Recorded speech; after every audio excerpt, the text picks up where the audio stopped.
أن تتخيل إن المهرج اللي في الحفلة ده مش مجرد مهرج. متخيل إن واحد المفروض يضحك الأطفال في الحفلات والأعياد يبقى هو نفس الشخص اللي بينهي حياتهم. جون وين جيسي، من مهرج لأخطر سفاح في التاريخ. خليك معايا.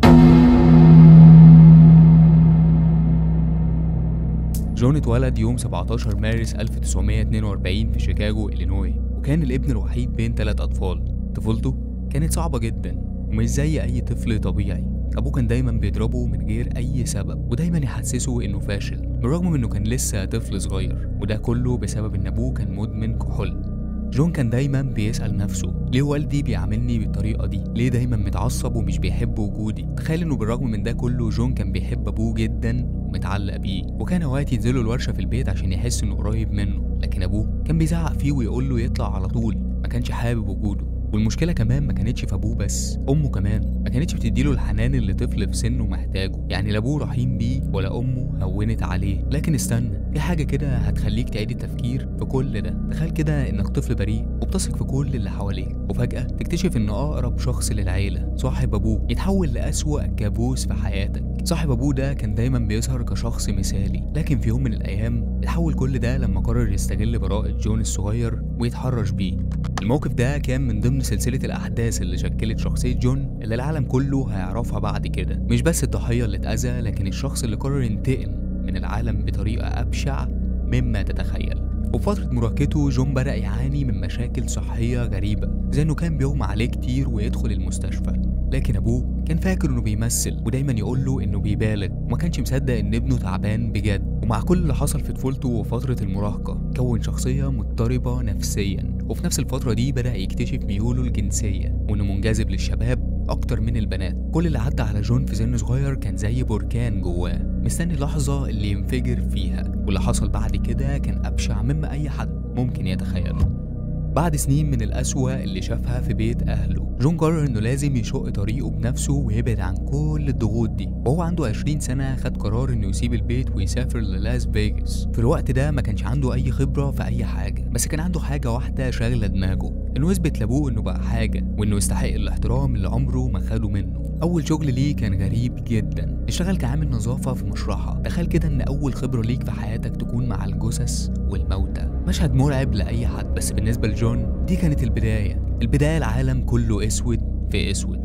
اشتغل هناك لمدة 3 شهور، بعدها قرر يرجع تاني لبيت أهله. ولما رجع أبوه دخله جامعة عشان يدرس بيزنس. واللي حصل بعد كده إنه هو عنده 21 سنة، وبالرغم من إنه كان لسه شاب صغير، اشتغل كمدير في محل جزم في شيكاغو. في 13 مارس 1964 خطب مارلين اللي اتعرف عليها في الشغل، واتجوزوا في شهر سبتمبر. وطبعا بطريقته اللي كانت مقنعة جدا، حماه قرر إنه يساعده ومسكه مدير فرع كنتاكي اللي في مدينة ووترلو. وبالرغم من مساعدة حماه ليه، هو كان شايف إن حماه زي أبوه وكان صعب جدا إنه يرضيه.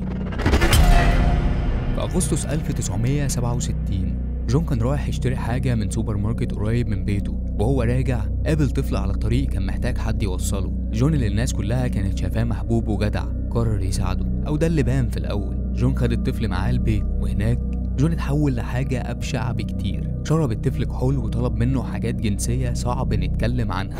الطفل للأسف خضع لجون، لكن جون كان عايش صراع داخلي رهيب. كان بيسأل نفسه، ازاي عملت كده؟ أنا معايا فلوس وعندي عيلة وأطفال، ازاي أوقع نفسي في مصيبة زي دي؟ الصدمة بقت أكبر لما الطفل رجع بيته وحكى لأبوه كل حاجة. الأب على طول بلغ الشرطة ورفع قضية ضد جون.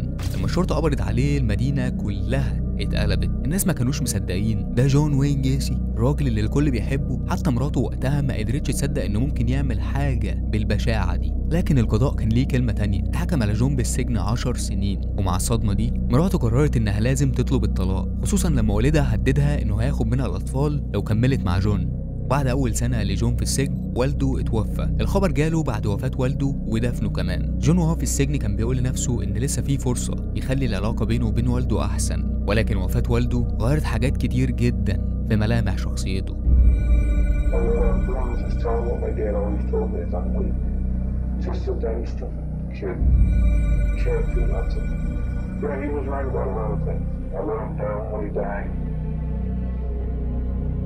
الغريب إنه بسبب حسن سلوكه في السجن ما كملش ال10 سنين، قضى 1.5 سنة بس وخرج. I've been here now a year and about 2 weeks. Am I asking how long do you plan to take up residence here? Well, I hope to be getting out sometime in May. Okay. Yes. You're going to continue as a cook using it as a profession? Right. This is my profession before I came in. So, it's food service. وأول ما خرج رجع على شيكاغو إلينوي وقرر يبدأ من جديد بداية مختلفة تماماً. وفي أكتوبر 1971 قابل كارول هوف، كانت مطلقة وعندها بنتين. جون طلب منها تيجي تعيش معاه في بيته الجديد. كارول كانت في الوقت ده حاسة بالوحدة، وللسبب ده قررت إنها توافق ونقلت هي وبناتها يعيشوا معاه. وبعد شوية جون طلب منها إنهم يتجوزوا.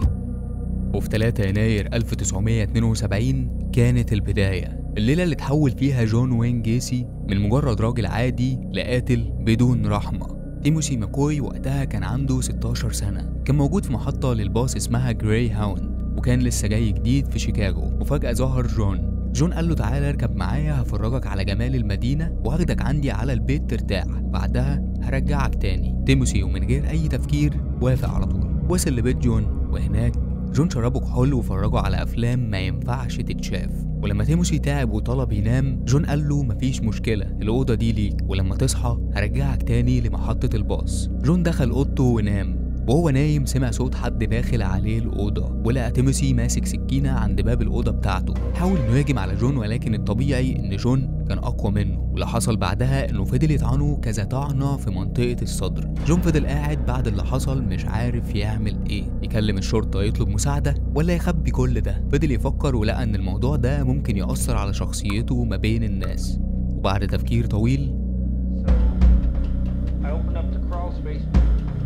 I proceeded to dig a hole and bury him right there.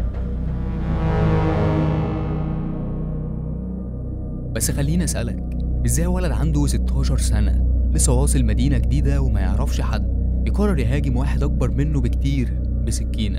المنطق هنا بيقول إن القصة دي كلها كانت مجرد كذبة من جون عشان يبرر الجريمة اللي عملها. فكرة إن تيموثي هو اللي دخل عليه ومعاه سكينة دي أكيد تمثيلية عملها عشان يحاول يظهر في دور الضحية. الفكرة ان جون من اللحظة دي كان عارف هو بيعمل ايه. دي ما كانتش غلطة او لحظة خوف، قتله لتيموثي ما كانش بشكل عشوائي، دي كانت بداية الواحد ما يعرفش الرحمة. بعد ما جون قتل اول ضحية ليه كان خايف ان الشرطة تيجي في اي لحظة تخبط على بابه وتواجهه بالجريمة اللي عملها، لكنه اتفاجئ ان ده ما حصلش، وده خلاه يطمن اكتر ويكمل في نفس الطريق. جون كان شايف ان زواجه التاني كان لازم يكون مختلف، وكان لازم يبقى صريح جدا مع كارول. في البداية اعترف لها انه كان في السجن، وكمان اعترف لها انه عنده ميول جنسية مزدوجة، يعني بينجذب للشباب والبنات، لكنه اكد لها انه مش شاذ، وقال لها انا بكره الشواذ، الموضوع كله مجرد حاجة جوايا مش اكتر. لكن حتى في صراحته دي ما كانش بيقول الحقيقة 100%.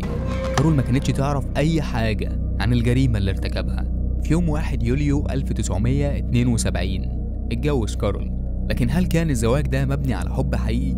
واحد من اصحاب جون قال في مقابلة جون ما كانش بيحبها، جون ما كانش بيحب اي حد غير نفسه، كل اللي كان يهمه هو جون وبس. وبعد فترة من جوازهم كارول بدأت تحس ان في حاجة غلط، قالت ان اهتمامه بيها قل جدا، وكان بيجيب الشباب اللي شغالة معاه لبيته وما كانش مديها اي وقت نهائي. I was aware of what he was doing. He just felt he was going more for the men and not for the women. كارول قالت كمان ان جون كان بياخد الشباب دول للجراج بتاع البيت كأنها شقة منفصلة، كانت حاسة ان في حاجة غلط بتحصل هناك، لكن كل اللي كان في بالها وقتها انه بيحاول يشبع ميوله الجنسية. عمرها ما تخيلت ان الغلط اللي في الجراج مش مجرد علاقة، لكنه اكبر وابشع، ارتكابه لجرائم قتل. وفي سنة 1973 جون بدأ يحس انه عايز يكون شخصية معروفة ومهمة في المجتمع اللي عايش فيه، وكان هدفه انه يبقى مشهور ومحبوب. وفعلا اتعين ككابتن دايرة في منظمة الحزب الديمقراطي التابعة لمقاطعة كوك. كابتن دايرة ده يعني كان مسؤول عن الحي، لو حد محتاج يغير اي حاجة في بيته او حوالين البيت جون كان بيكون اول واحد موجود. الناس كلها في الحي كانت بتحبه، وكانوا حاسين انه جدع وفعلا واقف جنبهم. وفي نفس السنة قرر يفتح لنفسه شغل خاص، ودخل مجال الديكور والمقاولات، فتح شركة سماها BDM Contractors. لكن الملفت للنظر ان كل الموظفين اللي عنده كانوا شباب صغيرين ما بين 17 ل 20 سنة. لو الأغرب إن الشباب دي ما كانش عندها أي خبرة في المجال ده، جون كان بيعلمهم كل حاجة بنفسه، حابب التحكم الأب الأصغر منه سنا، وده أكيد راجع لمعاملة أبوه ليه في الطفولة. جون كان بيحب يعمل حفلات كتير في بيته، وكان دايما حاضر في أعياد الميلاد والحفلات بتاعت أصحابه. وهنا خطرت في باله فكرة غريبة، إنه يبتكر شخصية مهرج، وفعلا عمل شخصية سماها بوجو، ومن أول الاسم للميك اب لللبس كل تفصيلة صغيرة كان هو اللي عملها بنفسه. But if I was in a bad mood, it was bad for me to be a clown. Because some of those kids can be a little, you know. You want to grab them by the cheek and instead of just, you want to whack the shit out of them. جون كان شايف إن في حاجات كان ممكن يعملها وهو مهرج مش هيقدر يعملها كشخص عادي. Clowns can get away with anything. Clowns can get away with murder. في 31 يوليو 1975 جون بوتكوفيتش شاب عنده 18 سنة كان شغال عند جون جيسي في شركة المقاولات. بوتكوفيتش كان ليه فلوس عند جون، وفي اليوم ده جون طلب منه يجي بيته عشان يحلوا المشكلة دي. الشاب بحسن نية وافق وراح له متوقع ان هياخد فلوسه ويمشي. ومع مرور الوقت وهم قاعدين مرة واحدة كده جون جاب الكلبشات اللي عنده وكلبش ايديه الاتنين وقال له كده خلاص انت ما بقتش مشكلة بالنسبة لي. جون بعدها خنق بوتكوفيتش بدم بارد، ولما اتأكد انه مات وقف قدام جثته ببرود مخيف وكأنه ما عملش اي حاجة. The next thing I remember is I woke up in bed. I walked in there and the first thing I come upon was his feet. He still had the rope on his neck. What was that? I didn't know what the hell was it. I went out to the garage. I dug the hole as big as I could. I pushed him in it and I cemented it over.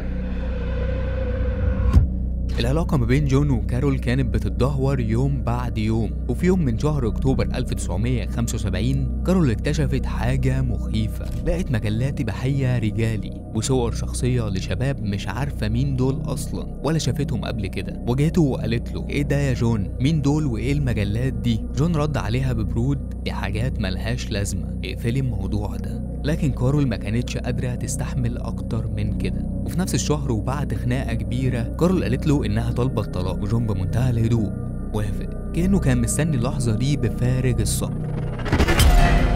وفي يوم 11 ديسمبر 1978 روبرت بيست كان طفل عنده 15 سنة كان شغال في صيدلية نيسون، وفي نفس اليوم ده أهله قدموا بلاغ إنه مفقود. كانوا مصدومين ومش فاهمين هو فين، لأنه مش من طبيعته إنه يختفي كده بشكل مفاجئ. فضلوا يدوروا عليه بكل الطرق لكن بدون أي فايدة. وتاني يوم على اختفاء روبرت اللي هو 12 ديسمبر 1978 الضابط اللي استلم البلاغ قرر يرجع للصيدلية ويسأل الدكاترة اللي كانوا موجودين مين اللي كان موجود في اليوم ده وبالتحديد في الوقت اللي اختفى فيه روب. الدكاترة قالوا له شوية أسماء وكان من ضمنهم اسم جون وين جيسي. الضابط بدأ يتحقق من سجله الإجرامي ولقوا حاجة هتفرق جدا معاهم في القضية. لقوا انه كان مقبوض عليه قبل كده في سجن ايوا، والتهمة كانت المثالية الجنسية. وخلوني اوضح لكم ان المثالية الجنسية في فترة الستينات والسبعينات المجتمع الامريكي ما كانش متقبلها، ونظرة الناس ناحيتها كانت سلبية جدا. الضابط اول ما شاف التهمة بقى مقتنع ان جون ليه علاقة باختفاء روبرت. الضابط قرر يستدعي جون للتحقيق، لكن جون رد عليه بكل برود مش فاضي، عندي حد من العيلة متوفي. الضابط حاول يطمنه الموضوع مش هيطول، لكن جون كان متضايق جدا ورده عليه كان I said you're very rude at the time of death. And I just told him, you know, when I got time I get down there. I said I'll come down later. How much later? I don't know. When I get down there I'll be down there. جون وصل لاسم الشرطة الساعة 3 الصبح، لكن الضابط اللي طلب يقابله ما كانش موجود. فجون قال لهم في الاسم هاجي في وقت تاني. وفي يوم 13 ديسمبر اللي هو يعتبر بعد 3 أيام من اختفاء روبرت جون وصل الاسم الساعة 10 الصبح. أول ما دخل الضباط قالوا له إن الضابط كوزنزاك شوية وهيكون موجود. قال لهم مفيش مشكلة بس أنا مش هطول. عدت ساعة و2 وقال لهم أنا كده متأخر جدا لازم أمشي لأن عندي شغل. الضباط ما كانش عندهم أي دليل يخليهم يحتجزوه، لكنهم حاولوا يطلبوا منه حاجة تانية. طلبوا من جون إذن لتفتيش بيته. جون قال لهم لا مش هديكم إذن نهائي. الضباط بعدها بحوالي ساعتين قدروا ياخدوا مذكرة تفتيش لبيت جون. كانوا محتاجين المذكرة دي بأسرع وقت ممكن عشان لو كان هو اللي خاطف روبرت يقدروا يلحقوه قبل ما يحصل له أي أذى. أول ما وصلوا لبيت جون لاحظوا إن البيت متزين بشكل غريب وكأن في حاجة مش مظبوطة. ولما وصلوا أوضة النوم كانت مليانة صور مهرجين أشكالهم مخيفة، وده بعيد تماما عن فكرة إن المهرج حاجة بتضحك. لقوا كمان كتب للمثالية الجنسية وأدوات تعذيب وسلاسل وكلبشات، ده غير انهم لقوا هويات لاشخاص تانية. بس كدليل قاطع يدين جون بجريمة او يربطه باختفاء روبرت مفيش. قرروا يكملوا التحقيق معاه، وجون بكل برود قال انا معرفش الولد ده ولا شفته قبل كده. ومن كلامهم معاه وصفوا انه كان حاسس بالاهانة لمجرد سؤالهم عن انه شاف روبرت قبل كده ولا لا. سابوا جون يمشي، ولكن فضلوا حاطينه تحت المراقبة، وده بسبب ان طريقة كلامه كانت مريبة، وكانوا شاكين بنسبة 100% ان الشخص ده لا يمكن يكون بني ادم طبيعي. عينوا 3 ضباط لمراقبته، لكن جون ما كانش سهل. في يوم واحد بس اكتشف انهم بيراقبوه، فغيروا خطتهم وخلوها مراقبة علنية. راحوا خبطوا على بيته وقالوا له احنا من الشرطة وهنراقب تحركاتك يوميا لأي مكان بتروح. جون كان اذكى مما تتخيل، بمجرد ما عرف انهم بيراقبوه بدأ يقلل من تحركاته بشكل ملحوظ، لكنه كان بيجدعهم بسهولة. كل مرة يلاحظ عربيتهم وراه كان بيدخل شوارع جانبية بأقصى سرعة، وكأنه بيقول لهم انتوا مش في ذكائي وانا هعمل اللي في دماغي مهما حصل. وبعدها بكام يوم الضباط اللي كانوا بيراقبوا جون وين جيسي وصل لهم تقرير من الضابط المسؤول عن القضيه. قال لهم في التقرير ان في شاب مختفي واهله مش لاقيينه واسمه جون زيك. الضباط قرروا يكلموا والدته عشان يعرفوا اي حاجه تفيدهم، وفعلا والدته قالت لهم حاجه غريبه جدا. قالت ان كان عنده تلفزيون صغير في اوضته لكنها مش لاقياه. الكلام ده خلى الضباط يفتكروا حاجه مهمه. اول مره دخلوا شقه جيسي عين ضابط من الضباط وقعت على تلفزيون صغير شبه اللي والده جون زيك وصفته. ساعتها بدأوا يفكروا ازاي هيدخلوا شقة جيسي تاني من غير ما يشك فيهم. وهنا الضابط بوب شولتز جاب فكرة ذكية وقال لزميله احنا هنمثل ان انا محتاج ادخل الحمام. وفعلا اثناء المراقبة طلبوا من جيسي يستخدموا الحمام. جيسي وافق، لكنه فضل واقف مع الضابط التاني عند الباب، والضابط ده كان بيحاول يلهيه بالكلام ويشتت انتباهه. بوب دور على التلفزيون في كل حتة ولكن مفيش اي اثر ليه. بعدها الضابط بوب دخل الحمام، شغل الحنفية وحاول يخلي في صوت مية واضحة عشان جون جيسي ما يحسش ان في اي خطر عليه وان الضابط فعلا في الحمام. وهو على وشك انه يخرج حصلت حاجة مريبة جدا. شم ريحة مش طبيعية، ريحة طالعة من فتحة صغيرة في الحمام، وبالنسبة لبوب كانت مميزة. لما خرج قال لزمايله الريحة دي ريحة جثة متحللة. الكلام ده كان صدمة، بس زمايله ما فكروش كتير. الريحة دي كانوا عارفينها كويس، شموها كتير جدا في جرائم قبل كده. واللحظة دي كانت نقطة التحول، البداية الحقيقية لكشف سر جون وين جيسي وكل اللي مستخبي تحت البيت.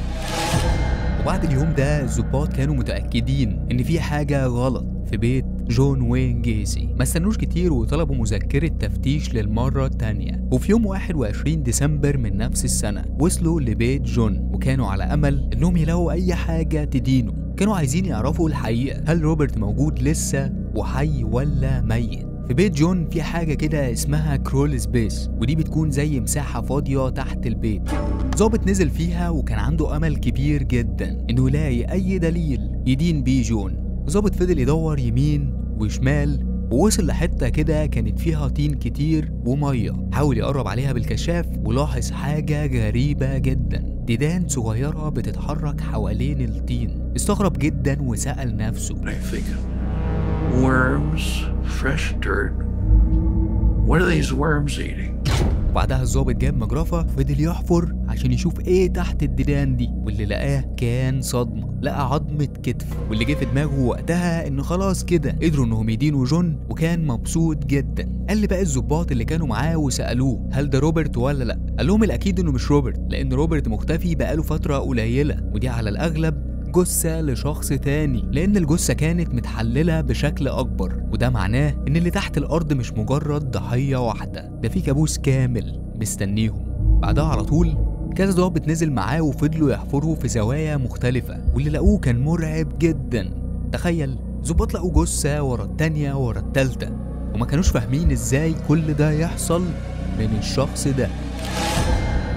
في الوقت ده جون قال كلام ملوش أي 60 لازمة. قال إن كل ضحية قتلها جت بإرادتها لبيته، وإنه كان بيتفق معاهم على $20، ولو طلبوا أعلى أو بعد ما خدوا فلوسهم هددوه بإنهم هيفضحوه كان بيقتلهم. وطبعا أكيد مش دي الحقيقة، ولو دي الحقيقة فده مش مبرر أبدا للجرائم اللي هو ارتكبها. buy something, you bring it home, and you decide you don't like it and you want to break it, it's yours to break because you paid for it. الضباط قعدوا يدوروا على جثة روبرت بس ما لقوش ليها أي أثر. كل الجثث اللي لقوها كانت متحللة، معظم اللي طلعوه كان عبارة عن هياكل عظمية لأطفال وشباب ماتوا من فترة طويلة. The search for more bodies under the home of suspected killer John Gacy. John Wayne Gacy. John Gacy. John Gacy. John Wayne Gacy. دلوقتي انت ممكن تسأل نفسك سؤال، ازاي كان بيكلبش كل الضحايا كده وبكل سهولة؟ خليني اقولك انه قال الموضوع ده بالتفصيل. جون كان بيقول للضحية ان في حيلة خاصة بضباط الشرطة، وهو ان لما يكلبش نفسه بيقدر يفك الكلبشات، فكان بيكلبش نفسه قدامهم وايده ورا ظهره ومعاه مفتاح مش مبينه للي قدامه، وبعد كام ثانية بيفكها بكل سهولة واللي قدامه بيضحك عليه ويصدق. فجون يقول له تحب تجرب بنفسك؟